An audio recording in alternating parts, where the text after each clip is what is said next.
Sir நான் மார்க்கெட்டிங்ல இருக்கேன் sir. Marketing. உங்க பிள்ளைய மட்டும் நல்லா அப்படி பாத்துக்கிறீங்க, அவரை மட்டும் அப்படியே விட்டுறீங்களா? ஏன்?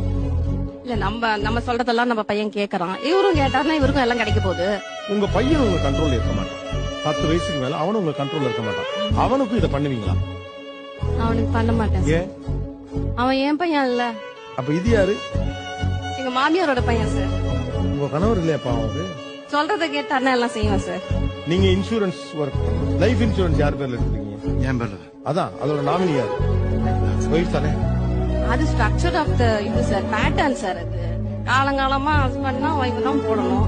இல்ல நாமினி கொடுக்கலாம், வேற மாத்தி மாத்தி கொடுங்க சார். நான் சொல்லியிருக்கேன் சார்.